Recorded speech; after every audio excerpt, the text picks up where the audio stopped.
बिस्मिल्लाहिर्रहमानिर्रहीम, अस्सलाम वालेकुम। पीटीवी स्पोर्ट्स के flagship football show kick off में खुश आमदीद। Pleasure being in front of you discussing football this evening. Thank you so much for joining us. We will be with you for the next 1 hour. और इस Midway की अगर हम बात करें चैम्पियंस लीग का जो डे 4 के मैचेस थे, काफ़ी एक्साइटिंग मैचेस थे, काफ़ी ज़बरदस्त स्टोरी लाइन्स जो हैं वो सामने आई हैं। बायर्न म्यूनिख लग रहा है कि this time will be the team to beat. This become the first team in all European competition जिन्होंने स्ट्रेट कंसेक्यूटिव 16 मैचेस जीते हैं, एक में भी उनको शिकस्त नहीं हुई है। एंड इस दफ़ा उन्होंने डिफेंडिंग चैम्पियंस को despite playing with 10 men in the second half PSG को जो है उन्होंने शिकस्त दी। उसके साथ साथ अर्लिंग हालैंड पहले खिलाड़ी बन गए जिन्होंने 3 डिफरेंट टीम्स के साथ कंसेक्यूटिव पहले 5 मैचेस में जो है गोल स्कोर किया हुआ हो। जिस तरह से उनकी गोल स्कोरिंग उनकी स्ट्रीक चल रही है, मज़ा आ रहा है देखते हुए, बड़ा स्कोर हम एंजॉय कर रहे हैं।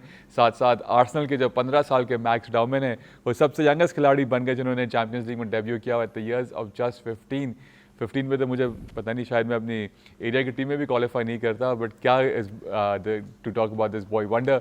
उसके साथ साथ अगर हम बात करते हैं बार्सिलोना की, they almost had a scare, club Bruges से वो हारने लगे थे, लेकिन 3-3 के स्कोर लाइन से वो ये ड्रॉ करते हैं। उसके बावजूद हैंसी फ्लिक ने माना हुआ है कि भाई उन्होंने तो अपने टैक्टिक्स बिल्कुल चेंज नहीं करने, जबकि इस दफ़ा जो है वो 15 मैचेस के अंदर 3 ऐसे मैचेस हैं जिसमें उन्होंने 2+ गोल्स कंसीड किए हैं, which is again for the first time ये हो रहा है बारसा की हिस्ट्री में सिंस 2013।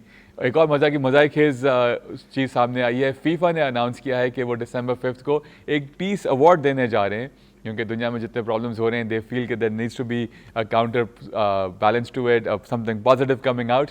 एंड लग रहा है यही रहा है कि वो एक आदमी को अपीस करने के लिए जो है अवार्ड जो है इसका इनेकाद किया गया है। तो जो वर्ल्ड कप के ड्रॉज होने वाले हैं वाशिंगटन के अंदर, वो भी स्पेशली जो है एक आदमी को जो है प्लीज़ करने के लिए उसका वेन्यू चेंज किया गया है। तो लग रहा है ये पीस अवार्ड भी उन्हीं की तरफ जाने वाला है। So let's talk about today's program. Of course, the match between Liverpool and Real Madrid as well. Real Madrid with the lowest XG 0.45 कैसे हुआ given the fact जो उनकी अटैक लाइन है, ये सब डिस्कस होगा आज के प्रोग्राम में। Let's get the show on the road. We have with us our usual suspects on my left and ever smiling, and thank God the real smile is back. Usman Malik sir, आप ठीक हैं? All well? Thank you, Altamash. Yeah, the real smile is back. The real smile is back. You can say that because, of course, again, I would say कि as a fan, if I think Liverpool के 2 back-to-back matches के अंदर जो है वो win आया है, and I think the confidence is pretty much back. Beside आपने बायर्न म्यूनिख की बात की, I mean world champions को भी उन्होंने हराया वर्ल्ड कप के दौरान, क्लब वर्ल्ड कप के दौरान, और अब जाके पीएसजी जो कि फॉर्मर चैंपियंस हैं, जो डिफेंडिंग चैंपियंस हैं, सॉरी, उनको भी हराया। तो लग ये रहा है कि सीज़न तो उनका बड़ा परफेक्ट रिकॉर्ड जा रहा है, और कंपनी बॉल जो इस वक्त अपने फुल फ्लो के अंदर है, they actually scoring for fun. और बिल्कुल सही कहा, लुइस डियाज हो गए, केन की हम बात करें, लुइस डियाज का बड़ा ज़बरदस्त सीज़न चल रहा है, ग्नैब्री, यानी कि हर player, ओलिस, everyone is like firing at the moment। आगे जाके बात करेंगे कि लुइस डियाज जो हैं 2 गोल स्कोर करके फिर बाहर हो जाते हैं, लेकिन कितना लिवरपूल उनको miss, the way he is scoring and the way he is playing, और जिस तरह से वो अडैप्ट उन्होंने किया है, is it a miss for Liverpool? But इस पर आगे जाके हम जरूर बात करते हैं। लेकिन लुइस डियाज का जो एक स्टाइल है ना, वो डायरेक्ट फुटबॉल वाला, वो definitely Liverpool is missing that. But हाँ, I think left hand side पे वर्ड्स का रोल भी हम जरूर डिस्कस करेंगे। बट बिसाइड जो एक खबर आ रही है, एरिक टेन हैग जो है वो दोबारा से जो है उसमें रूमर्स में उनका जिक्र हो रहा है कि he might be coming back to manage Wolves. तो वहाँ पे भी जो है वो बातचीत चल रही है। अब देखते हैं कि एरिक टेन हैग जो है वो आते हैं और क्या वो वुल्व्स को जो है रेलीगेशन बैटल से निकाल पाएंगे या नहीं निकाल पाएंगे। It's gonna be a huge signing for Wolves, क्योंकि उन्होंने अपना जो एक्सपोर्टिंग जो डायरेक्टर है, एक पूरी हायरार्की को भी चेंज किया है जो करंट रिजल्ट्स हैं उसके बाद। तो ये देखने वाली बात हो गई है कि कैसे वुल्व्स की वापसी होती है। विक्टर पेरेरा वही हैं जिन्होंने उनको पिछले साल बचाया था, अब उनको बाहर कर दिया। वो अपने फैंस के खिलाफ हो गए थे, वो चढ़ गए थे स्टैंड्स के अंदर। We talk about that and that's a good point you raised well. चलते हैं दूसरे मेहमान की जानिब, अब्दुल लतीफ़ दादाबॉय सर, कैसे हैं आप? ठीक हैं? All well, thank you for having me, Altamash. It's always a pleasure. Altamash, मुझे तो जो रिपोर्ट्स पता चल रही हैं वो ये है कि Wolves are gonna appoint Rob Edwards, जो मिडलसब्रा के इस वक्त जो मैनेजर हैं, और एरिक टेन हाग को स्ट्रांगली लिंक किया जा रहा है to return back to Ajax, because Johnny Heitinga जो हैं आयाक्स के मैनेजर, उनको ये लास्ट मैच के बाद सैक किया गया लिवरपूल के पुराने असिस्टेंट कोच। सो उसके अलावा मरीनियो का भी एक 4th डिफीट आई है बेनफिका के लिए। देव लॉस्ट 4 आउट ऑफ 4 नाउ, तो दे आर इन ट्रबल कि शायद वो अगले राउंड तक ना पहुंच सकें। उसके अलावा जो एक सबसे बड़ा जो अपसेट था वो पैथोस ने जो विलारियल को हराया है 1-0 की स्कोर लाइन में, first time in their history they one a champion league game. कोई सोच ही नहीं सकता था कि इतनी लो रैंक्ड टीम विलारियल जैसे पावर हाउस को हरा सके, मतलब बड़ी बात है। तो चेल्सी को भी देख रहे थे, मुश्किल से उन्होंने ड्रॉ निकाला अपने मैच के अंदर। कैराबाग, बिल्कुल। कैराबाग एग्जैक्टली, बारसा क्लब ब्रूज से हारने लगा था। एब्सोल्युटली एब्सोल्युटली, लेकिन पैथोस तो क्वालिफाई नहीं करता है ना चैंपियन लीग के लिए, मतलब वो क्वालिफाई करना उनके लिए इतनी बड़ी अचीवमेंट, और पर विलारियल को हराना, मेरे क्योंकि कैराबाग वगैरह ये क्लब ब्रूज तो एक रेगुलर रहे हैं चैंपियन लीग का हिस्सा। पैथोस ने तो शायद आई थिंक फर्स्ट के सेकंड टाइम क्वालिफाई किया है। उसके अलावा जो पुशकाश गोल ऑफ द ईयर तो हमें मिल गया अभी से, वैंडर वेन का जो गोल था, माय गॉड, 84 यार्ड्स की कैरी थी अपने ओन बॉक्स से ऑपोजिशन बॉक्स तक पहुंच के वो गोल स्कोर करना, it is a sight to behold. अच्छा, जब ये चीज शुरू हुई ना, मुझे एकदम से सॉन की याद आई कि सॉन ने भी इसी टीम के साथ जो है स्कोर किया था बर्नली के खिलाफ शायद। बिल्कुल बर्नली ने, लेकिन इन्होंने जो रिकॉर्ड तोड़ा वो विनीसियस जूनियर का तोड़ा है, बिकॉज वो 84 यार्ड्स की जो कैरी है, इससे पहले ऐसी चीज देखने को नहीं मिली है। बिल्कुल। एंड अगर हम उसकी हाईलाइट देखें तो अगर ना भी हम दिखाएं तो मैं जरूर कहूंगा व्यूअर्स को कि उसको यूट्यूब पे जरूर सर्च करें, it is a thing to watch. And I am surprise कि इतना उसको हाईलाइट नहीं किया जा रहा, जो जितना जबरदस्त वो गोल था कमिंग अगेंस्ट कोपेनहेगन। एब्सोल्युटली, बिल्कुल सही है। और आपके फीफा पीस अवार्ड के कौन, आप किसको नॉमिनेट कर रहे हैं उस्मान के अलावा? वो उस अवार्ड का इनेकाद सिर्फ एक ही इंडिविजुअल के लिए किया जा रहा है। But you actually you think about कि फीफा कोई मजाक तो नहीं बन गया है? मैं अभी यही बात है ना, अल्तमिश होता ये था, इन्फेंटिनो से पहले दुनिया के जो बड़े ममालिक थे ना, वो फीफा के पीछे भागते थे कि भाई हमें वर्ल्ड कप दे दो। यहाँ पे तो उल्टी गंगा बह रही है कि ये जो इन्फेंटिनो है वो ट्रम्प के पीछे भाग रहे हैं, यूनाइटेड स्टेट्स के पीछे भाग रहे हैं। ऐसा नहीं होता अल्तमिश, ये बेसिकली अपनी एक ब्रांडिंग और अपनी एक ग्लोबल स्टेज में अपनी वैल्यू बढ़ाने की कोशिश है, एक हरकत है। इससे पहले सेप ब्लैटर भी इतना रहे हैं, वो कभी किसी प्रेसिडेंट या कभी किसी कंट्री के पीछे नहीं भागे, हमेशा कंट्रीज फीफा के पीछे भागी हैं। लेकिन अगेन जियो पॉलिटिक्स पे बात हो जाएगी, लेकिन सेप ब्लैटर ने एक स्टेटमेंट दिया था कि Putin is like a saint, जब रशिया को वर्ल्ड कप दी थी। वो तो एक ब्राइबरी स्कैंडल फिर जब सामने आया था, वाइस वर्सा, तो वहां पे बड़ी फ्रेंडशिप थी, यहाँ पे हम फ्रेंडशिप देखें। लेकिन ऐसा कभी नहीं हुआ कि फीफा पीस अवार्ड्स और गिवन द फैक्ट कि इजराइल पे बैन नहीं लगता है, उनके क्लब मजे से खेल रहे हो, पर ये पीस की बातें कर रहे हैं, दैट साउंड्स हिलेरियस। अब यही कह सकते हैं, क्या कहें। लेकिन चलते हैं, आज का पहला मैच हम डिस्कस करेंगे, दैट्स गोना बी इनफैक्ट पहले हम बात करेंगे रोनाल्डो की। बड़ा इनफैक्ट हमें इंट्रो में भी बात करनी चाहिए थी।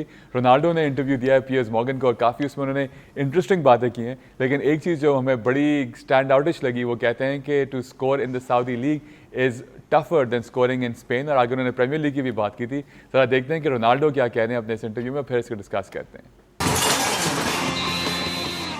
एक चीज़ तो कंफर्म हो गई कि रोनाल्डो जो है अगले वर्ल्ड कप में ज़रूर नज़र आएंगे, शायद 1000 गोल वर्ल्ड कप में ही करेंगे। और ये भी कह दिया कि जीतें तो ठीक है, अदरवाइज इट्स ओके, अगर जीतेंगे ही जस्ट एंजॉय द मोमेंट। लेकिन बड़ी बात यह है कि कहते हैं कि it's easier to score in Spain than Saudi.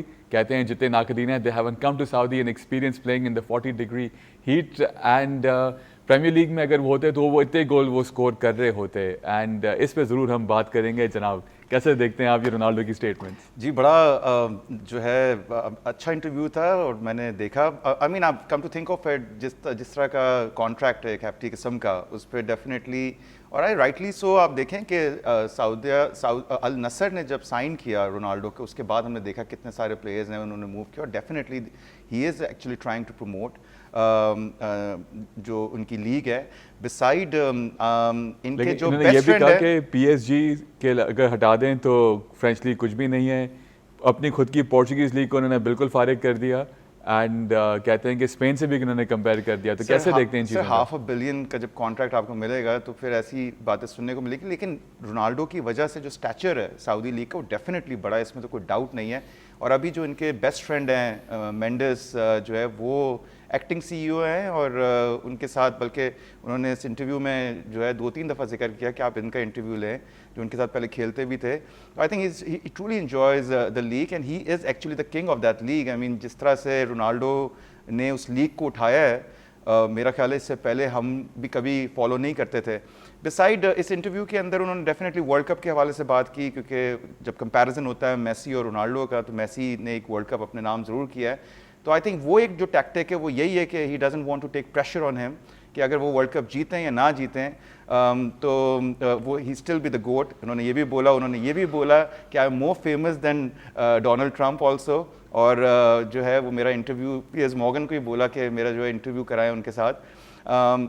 Beside जो एक स्टेटमेंट थी जो उनसे पूछा था जोटा के फ्यूनरल के बारे पे, उसमें रोनाल्डो ने बोला कि वो नहीं चाहते थे कि जो है ना वो एक लाइमलाइट लें और सर्कस बन जाए। तो उस पर भी लोग काफ़ी वो बातें कर रहे हैं। But I completely agree with him. Exactly, वो कहते हैं किसी बर्थडे या कहीं पे मैं जाता हूँ तो वो एक बिल्कुल ही मैस क्रिएट हो जाता है, और वो मैं नहीं चाहता कि जो है वो इस तरह की चीज़ें हों। बिकॉज ही इज़ लाइक कि अगर मेरी ख्वाहिश होती तो मुझे फेमस होने का कोई शौक़ नहीं, बट डेफिनेटली मुझे सक्सेसफुल होने का शौक़ है। तो आई थिंक कुछ बातें ज़रूर जो है वो उन्होंने की हैं, और मैं समझता हूँ कि ये एक रोनाल्डो को देता है हेफ्टी माशाल्लाह से कॉन्ट्रैक्ट मिला हुआ, लग रहा है आपको भी मिला हुआ है कि आप जैसा इस चीज़ को वेल लेफ्ट कर रहे हैं। जी लतीफ़ क्या कहेंगे?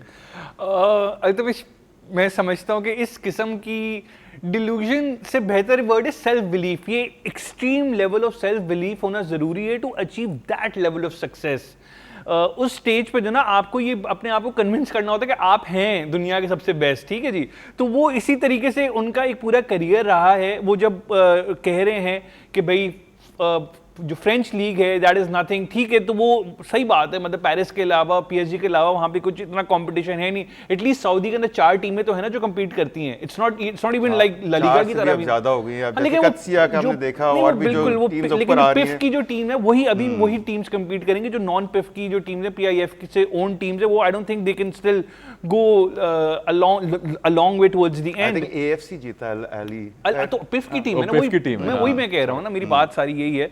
तो उसके अलावा उन्होंने कहा कि भाई पोर्चुगीज लीग के अंदर कोई टैलेंट नहीं, ठीक है, मतलब मैं इस पे बहस नहीं करता। वो उसके बाद उन्होंने ये भी कहा कि भाई 40 डिग्री पे खेलना आसान नहीं है।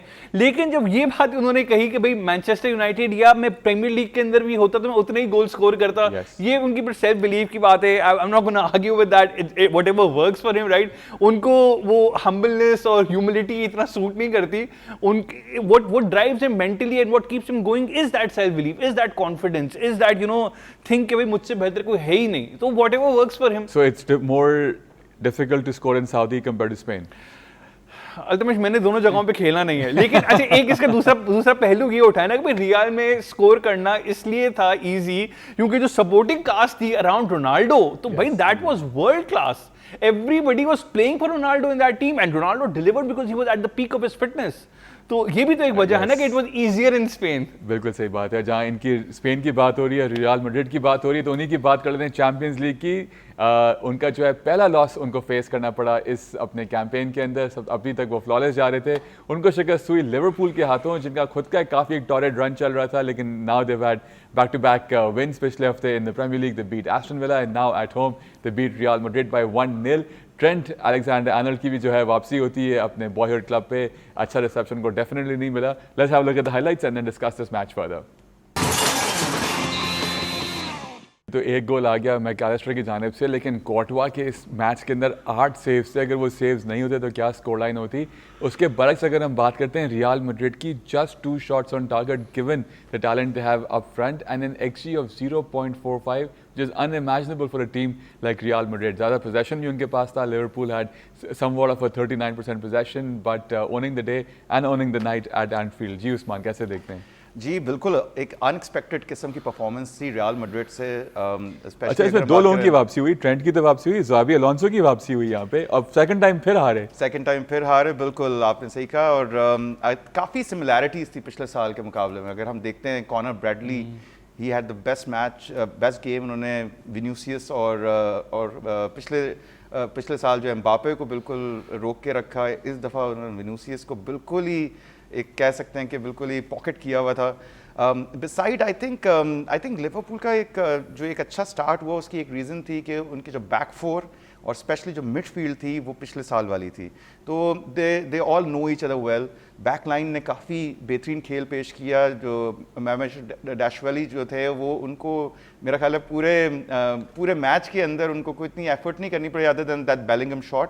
अदर देन दैट कोर्टवा जो कि मैन ऑफ द मैच है, इवन मैच रियल हार गया उसके बावजूद वो मैन ऑफ द मैच है। 8 सेव्स थे उनके, मैंने इसीलिए कहा कि पता नहीं क्या स्कोर लाइन होती है। बिल्कुल कोर्टवा की जो लिवरपूल मैड्रिड का जो फाइनल था चैंपियंस लीग का, उसमें हमने देखा परफॉर्मेंस अगेंस्ट लिवरपूल, उनकी परफॉर्मेंस हमेशा इन्हांस हो जाती है, and that was one point.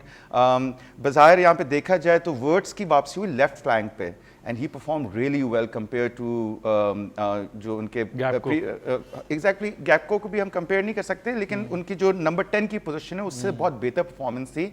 और मैं ही समझता हूँ काफ़ी अनलकी रहे हैं वो, क्योंकि जो सबस्लाय के पास मौका था फिनिश करने का, जो कि अनरियल स्टॉप किया कोर्टवा ने, that was phenomenal. Van Dijk का हेडर था जो कि उन्होंने कैसे स्टॉप किया वो भी देखने वाली बात है, बट आई थिंक जो फ्लूडिटी थी दैट वाज बैक।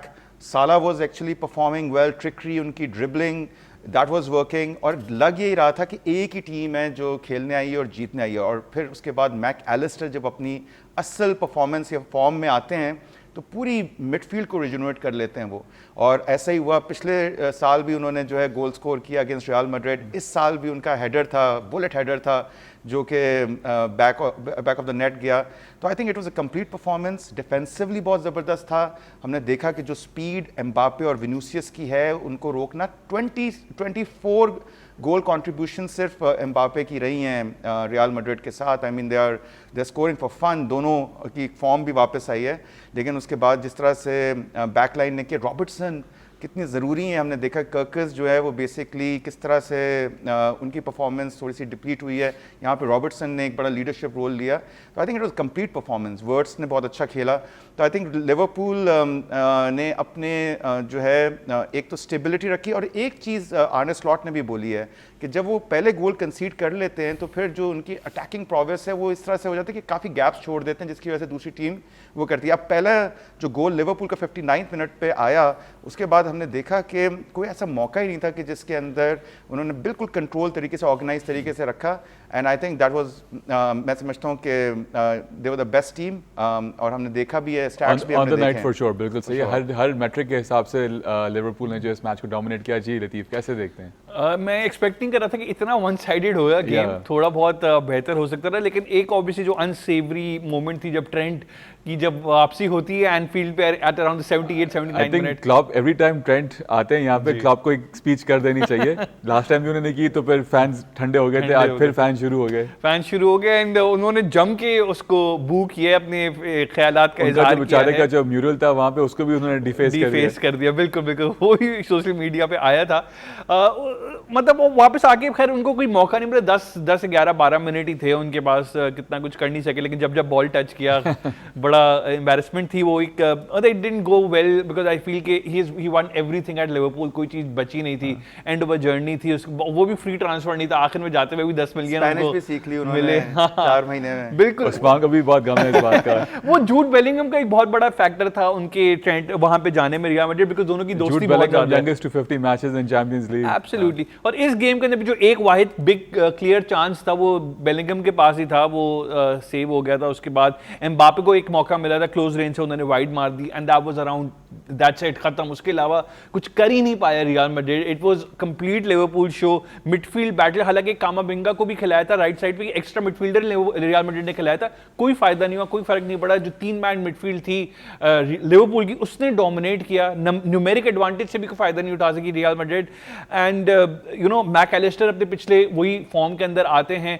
सबसे बड़ा जो टैक्टिकल ट्वीक किया है स्लॉट ने वो यही है ऑब्वियसली कि वो जो ओरिजिनल मिडफील्ड है उसको रिटेन किया और वर्ड्स को विंग के ऊपर मूव कर दिया है। I think that is the way forward, that is the way to go. 4-3-3 जो फॉर्मेशन जो पिछले साल इतनी सक्सेसफुल रही, उसी पे दोबारा जाना है। 4-2-3-1 जो करने की कोशिश कर रहे थे वो बिल्कुल फेल हो गए। अब देखना ये कि EKTK और आइजैक को किस तरीके से मैनेज करते हैं, बिकॉज अभी तो ये ब्लेसिंग इन डिस्गाइज हो गई थी कि आइजैक वाज इंजर्ड, तो उसको उसकी कॉन्वर्सेशन ही नहीं हुई ना। आज स्लॉट ने कह दिया कि इसाक जो है वापस फर्स्ट टीम के साथ ट्रेनिंग उन्होंने करना शुरू कर दिया है। बिल्कुल, वीकेंड पे बड़ा उनका मैच जरूर आ रहा है, लेकिन इस मैच के बाद काफी जो है सुख का सांस लिया आर्ने स्लॉट ने, given the fact that Liverpool won at Anfield at home versus a team like Real Madrid. Let's listen in to what Arne Slot had to say after this match. चलें जी, ऑल्स वेल दैट एंड्स वेल। अब देखते हैं weekend पे ये क्या करेंगे जब इनका मुकाबला होगा at Etihad stadium versus Manchester City. आगे बढ़ते हैं, let's talk about a match between Club Brugge and Barcelona. यहाँ पे काफ़ी एक अपसेट ऑन द कार्ड्स था, हो सकता था, लेकिन फिर हुआ नहीं। 3-3 से जो है ये मैच बराबर हो गया, बट काफ़ी मुश्किल में आ चुकी थी Barcelona at one point in time. Let's have a look at the highlights for this match and then discuss it further. क्या कहने हैं कार्लोस फोर्ब्स के बारे में, the young player becoming the youngest player to score and assist in the Champions League match. And अगर हम Barca की बात करते हैं, conceding 2 goals inside 17 minutes, the quickest where a team has conceded 2 goals in a Champions League match this season. तो उसके बाद हम जितने भी हम गोल्स देख रहे हैं जो क्लब ब्रूज ने स्कोर किया, वैसा लग रहा था कि हम भी जाके स्कोर कर लेते. All you have to do was get the ball over the back defenders जो इतने आगे खड़े हुए थे, तकरीबन उनके हाफ में, दूसरी टीम के वो हाफ में खड़े होते थे. और हैंसी फ्लिक अभी भी डिफेंड कर रहे हैं कि यही हमारा स्टाइल है, गिवन द फैक्ट कि पिछले सीजन जो है वो इतने गोल्स उन्होंने नहीं कंसीड किए थे जितने इस दफ़ा कर रहे हैं. कंसेक्यूटिव 9 मैचेस में अब बार्सा जो है कंसीड कर चुका है 14 goals, completely unheard of. And ये तो बहुत trading very dangerous lines. They've been conceding in every game. अगर आप देखें, We've got 9 consecutive matches, 14 goals. Exactly बिल्कुल. और जो है हल कोई है नहीं. और ये भी मैच पूरा इसी तरह से गया कि they were chasing. Carlos Forbs Portuguese under 21 player हैं और उन्होंने 2 और गोल उनको तो एक ऑन गोल मिल गया इस मैच के अंदर, वरना तो हार चुके थे. लेकिन डेफिनेटली एक चीज़ ज़रूर है कि बार्सिलोना की एक गोल स्कोरिंग प्रोविस तो है. और जब वो इस मैच को चेस कर रहे थे तो जो मैजिक क्रिएट हुआ वो लमीन यमाल की तरफ से हुआ, जिनकी अपनी फॉर्म तो काफ़ी ख़राब चल रही थी. और अभी लेटली उनका ब्रेकअप हुआ है निकी निकोल के साथ. और उसके बाद से जो है वो अब काफ़ी लग फॉर्म रहा में आ है गए कि वो. आपकी नज़र ज़्यादा उस खबरों पे एज अपोज द मैच. हम मैच क्योंकि पे आ आप जाते देखें कि हैं. पिछले मैच में भी ही स्कोर्ड. और अभी भी जो है ये दोनों गोल, ये जो आप सेकंड, तक वो आपकी सिंपैथीज पहुंचा देंगे वहां तक. जी बिल्कुल. मैं इसे बताने ये चाह रहा हूँ कि अब वो एक बिल्कुल एक फ्री माइंड के साथ जो है वो अब खेल रहे हैं. और लग रहा है कि जो है वो उनको कोई डिस्ट्रैक्शन नहीं है. बट आई थिंक अगर ओवरऑल देखा जाए तो 2 दफ़ा गोल पोस्ट भी हिट हुई, कूंडे की भी रैटल किया जो है वुडवर्क को. तो वो 2 चांसेस थे जिसके जो प्रॉब्ली बार्सिलोना को जिता सकते थे, आउटस्कोर कर सकते थे, लेकिन ऐसा हुआ नहीं. बिल्कुल. फिर उसके बाद जब दूसरा गोल आया लमीनिया, पहला टॉरस ने किया, दूसरा लमीनिया माल का था. और तीसरा बड़ा ज़बरदस्त ओन गोल था जो कि I think it was all Lamine Yamal, जिनका जो है वो आप कह सकते हैं क्रॉस या शूट जब उन्होंने किया तो वो लग के जो है वो हुआ. Otherwise they could have lose this match.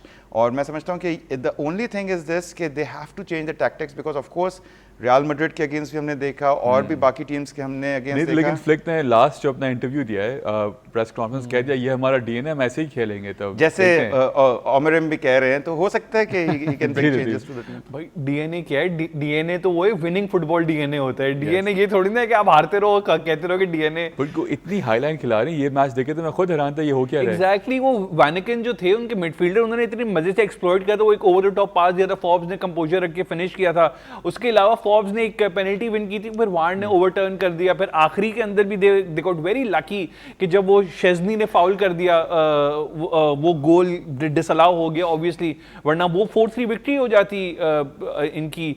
तो बार्सिलोना वो very fortunate I would say, although because उन्होंने 3 बार कम बैक किया इस गेम के अंदर. Each time they went down, you know they came back. Forbes got 2 goals 1 assist.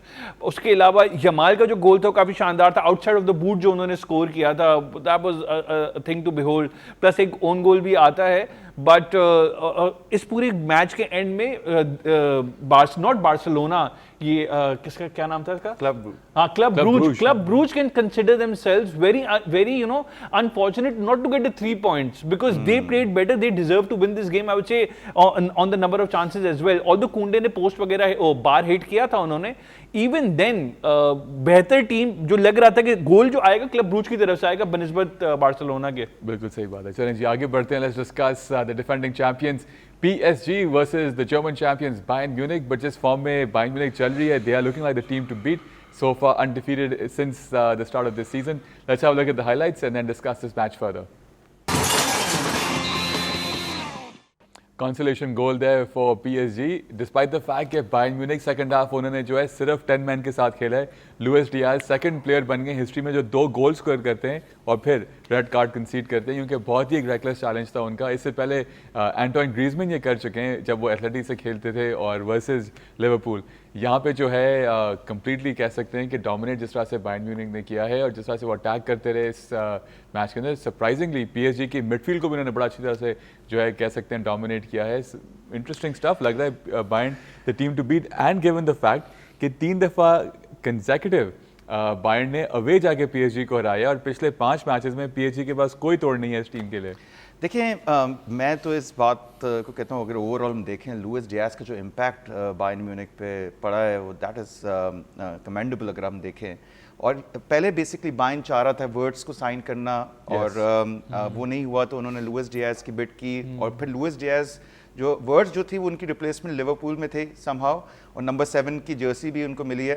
But जो इनकी direct football है जो अब लिवरपूल भी मिस कर रहा है दैट इज़ फिनोमिनल। अब देखें बायर्न म्यूनिख का रैकेट देखें, चाहे वो बुंडेसलीगा हो चाहे चैंपियंस लीग हो।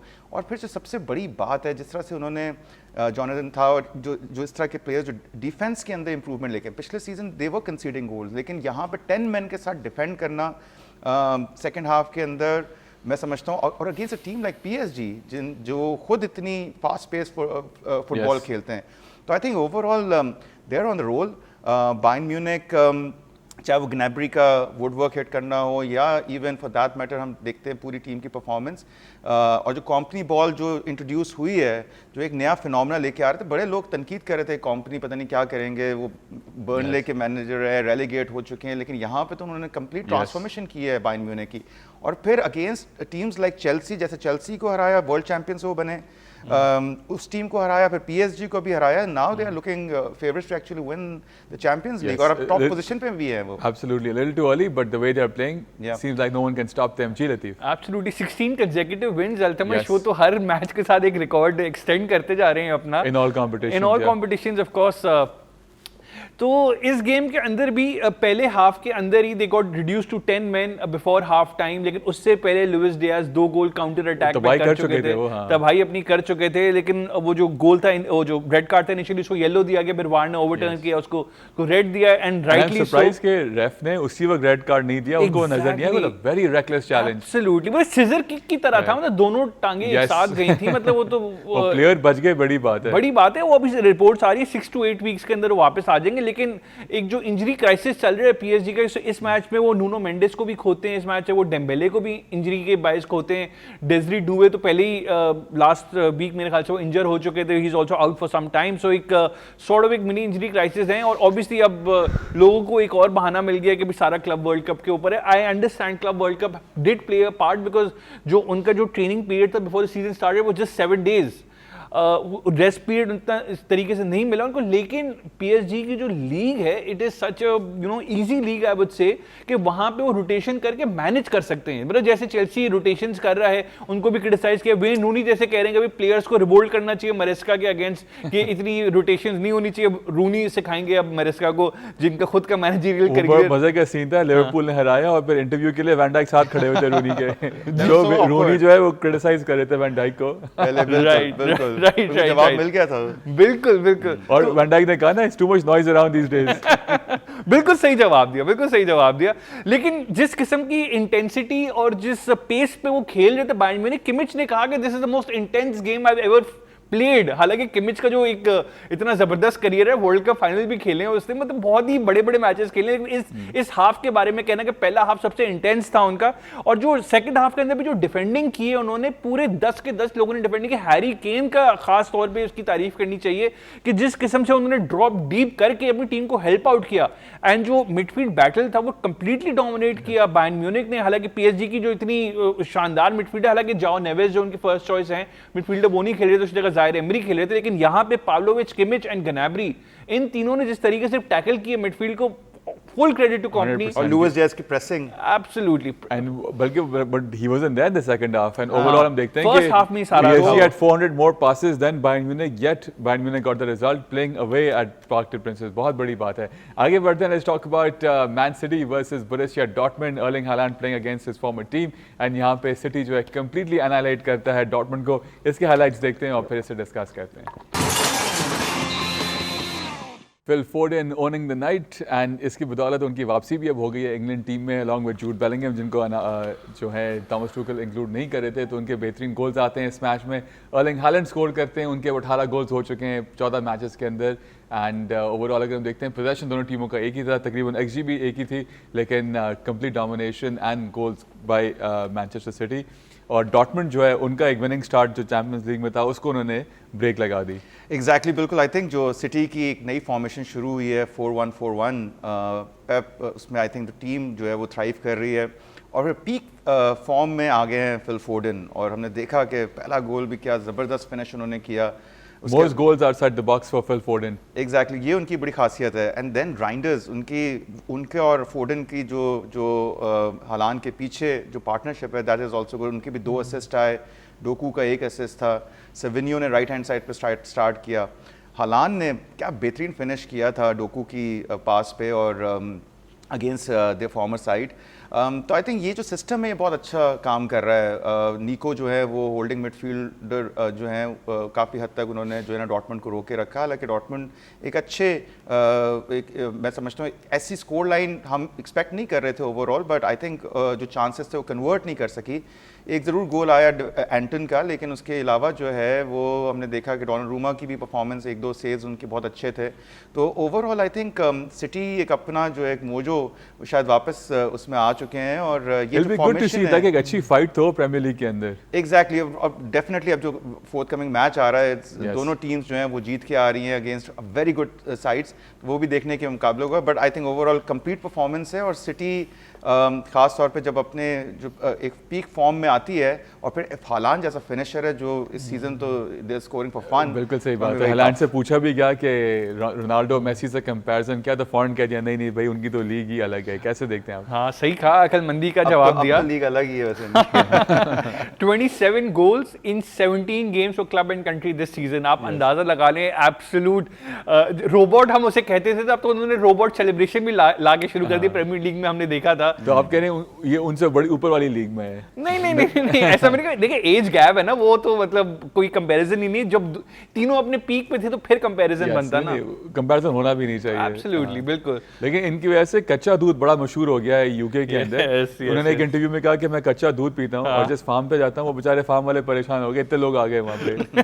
बिल्कुल, उनकी इंडोर्समेंट के बाद तो देखे ना कमाल होना ही था। नहीं लेकिन इस गेम के अंदर जो सेंट्रल मिडफील्ड की जो पार्टनरशिप है राइंडर्स एंड फोर्डन की, and plus with the 2 wingers और उसके पीछे एक होल्डिंग मिडफील्डर, तो ये फॉर्मूला एक बहुत अच्छा बन चुका है मैन सिटी का। अगर फोर्डन इस फॉर्म को मेंटेन रखते हैं थ्रू आउट द सीजन तो it's gonna be lethal, because जो दोनों विंगर्स भी हैं वो भी कमाल के फॉर्म में हैं अलॉन्ग विद हालांड। तो the team looks very good. But सारी बात ये है कि कंसिस्टेंसी की गेम है प्रीमियर लीग के अंदर। यहाँ पे तो आपने डॉर्टमुंड के अगेंस्ट इजी गेम निकाल दी because they just had 2 chances. Guirassy को एक मौका मिला था, वो डोनारूमा ने सेव कर दिया, एडी एमी ने वाइड हिट कर दी थी। कोई इतने ज़्यादा चांसेस मिले नहीं थे डॉर्टमुंड को, but it was against man against boys लग रहा था, बहुत गर्लफ्रेंड क्लास लगा मुझे। शर्की का भी जो गोल आया था that was also a good sign because but that was a deflected goal. But लेकिन शर्की का फॉर्म बहुत इंपॉर्टेंट है because he offers something different. उनकी ड्रिबलिंग और जो ट्रिकरी है वो थोड़ा एक डिफरेंट चीज लाते हैं जो प्रीमियर लीग के अंदर अगेंस्ट लो ब्लॉक टीम्स उनको अनलॉक करने के लिए इस ऐसे प्लेयर की जरूरत है फॉर श्योर। उसके अलावा जो डिफेंस भी था it wasn't really troubled much, लेकिन ऑब्वियसली जो वीक एरिया है it is the central defence. और जो गार्डियोला की जो एक ऑब्सेशन है कि मिडफील्डर्स को आपने फुल बैक बनाया हुआ है, यहाँ पे अपने ओरहाइली को और उनको दूसरे को देखा हमने। बट द थिंग इज के I don't know why is he not relying on the proper defenders as fullbacks, but it's working out so far. तो क्यों, लेकिन बात सारी Guardiola being Guardiola at his best, yes. of course. Guardiola ने अपने interview में कहा match के बाद कि now Foden is back to his best, now I am also back to my best. वो अपने आप को भी जो ना एक रिमाइंड करवा रहे हैं कि भाई all is well, सब अच्छा हो गया, मैं भी अब ठीक हो गया, सब अच्छा है भाई। लेकिन जो लीग पोजीशन है ना वो ये बातें नहीं टैली हो रही हैं। 8 पॉइंट का डिफरेंस है अभी आर्सेनल और सिटी के अंदर। Well, let's see क्या होता है इस वीकेंड के ऊपर। They can always come back and Arsenal being Arsenal might just do an Arsenal, you never know. नजर डालते हैं कि बाकी क्या रिजल्ट्स रहे मैच डे 4 के चैंपियंस लीग के। Let's have a look on our screens for that. Atletico Madrid 3-0 से वो हराती है यूनियन सेंट गिलोस को, एंड मोनाको जो है वो अवे जीतता है वर्सेस बोर्डो ग्लिम। यूवेंटस जो है स्पोर्टिंग लिस्बन के साथ 1-1 गोल से उनका मैच बराबर रहता है। यूवेंटस लग रहा था कि शायद ये मैच हार जाए। लिवरपूल का मैच डिस्कस कर चुके हैं। Olympiacos and Eindhoven play out 1-1 draw. PSG surprisingly losing at home. Spurs 4-0 से जो है कोपनहेगन को वो हराते हैं। जिस तरह से लतीफ़ ने शो के शुरू में मेंशन किया था कि already we have a nomination for the Puskas. इस मैच में जो है वैंडरवर्न जो गोल स्कोर करते हैं उसकी वजह से। एंड एक और चीज़ लतीफ़ ने हाईलाइट की थी, पैप्सॉस जो है वो हराते हैं वियारियल को। Chelsea almost were about to lose, but they draw versus Karabag. Ajax हारता है अपने होम पे Galatasaray. और यहाँ ओसिमन की हैट्रिक। ओसिमन की हैट्रिक आती है इसके अंदर. Benfica aka also known as Jose Mourinho these days वो हारते हैं लेवरकूजन से. लेवरकूजन के अच्छे दिन आ गए, उन्होंने अवे जाके मैच जीता है. एंड ब्रूज एंड बार्सा का मैच डिस्कस कर चुके हैं. Inter beating Kairat Almaty at home. City जो है वो अभी हमने डिस्कस किया. And Atalanta winning away at Marseille. And Newcastle जो है वो हराते हैं क्लब एथलेटिक को. ओके हम अभी जो स्टोरी करेंगे दैट इज़ एक और जो यूरोपा लीग का मैच था जो बड़ा कंट्रोवर्शियल बना पिछले 2 हफ्तों से, जब से बर्मिंघम सिटी ने जो है वहाँ की जो एडमिनिस्ट्रेशन है उन्होंने जो है कह दिया था कि हम मकाबी टेल अवीव के जो फैंस हैं उनको वेलकम नहीं करेंगे, उन पर बैन लगा दिया था. कल ये मैच खेला गया between Aston Villa and Maccabi Tel Aviv. जो एस्टन विला ने 2-0 से ये मैच जीता, लेकिन पहले ही मैच के बाहर स्टेडियम के बाहर जो है काफ़ी प्रोटेस्ट हुए वर्सेस मकाबी टेल अवीव और कुछ काउंटर प्रोटेस्ट भी हुए. ज़रा उसके विजुअल्स देखते हैं. तो इस बेसिकली जो प्रोटेस्ट था यहाँ पे काफ़ी प्रो पैलेस्टाइन जो प्रोटेस्टर्स हैं जो मकाबी टेल अवीव के अगेंस्ट थे शुरू से, और इजराइल से शुरू से इस फेवर में थे कि इजराइल को और इजरायली क्लब्स को बैन किया जाए. वो लोग यहाँ प्रोटेस्ट पे आए, लेकिन हमने देखा कि यहाँ पे कुछ जो यूनियनिस्ट हैं ब्रिटेन के अंदर और इनके सपोर्टर्स हैं इजराइल के, वो उनके सामने आके खड़े हो गए. पुलिस बीच में आ गई. काफ़ी जो है अरेस्ट हुए इस मैच के बाद. 11 लोग अरेस्ट हुए. तो काफ़ी गहमा गहमी थी गिवन द फैक्ट कि मकाबी टेल अवीव के जो खुद के फैंस हैं उन पे बैन लगा हुआ था टू वॉच दिस मैच. जी उस्मान, कैसे देखते हैं इस चीज़ जी को? बिल्कुल.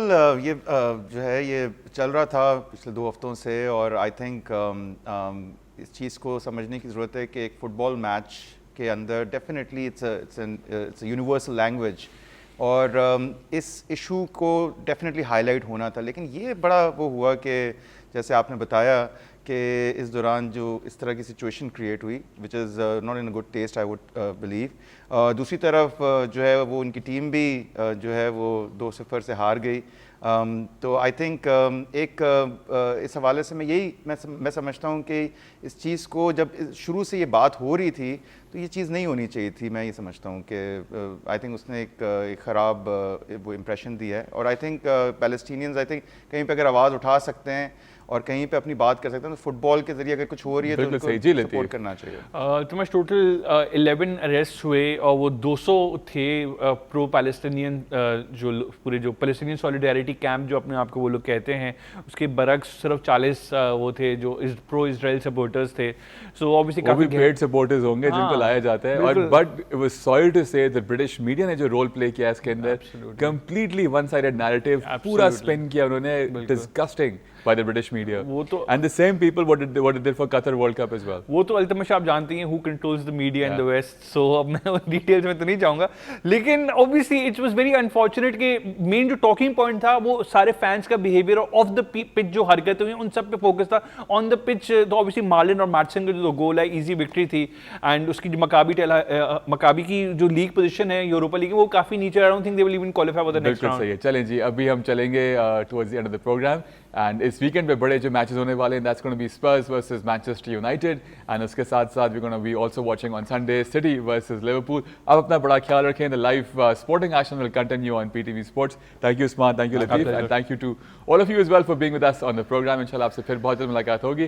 Till we meet again, take care, good night and अल्लाह हाफिज़ फॉर नाउ.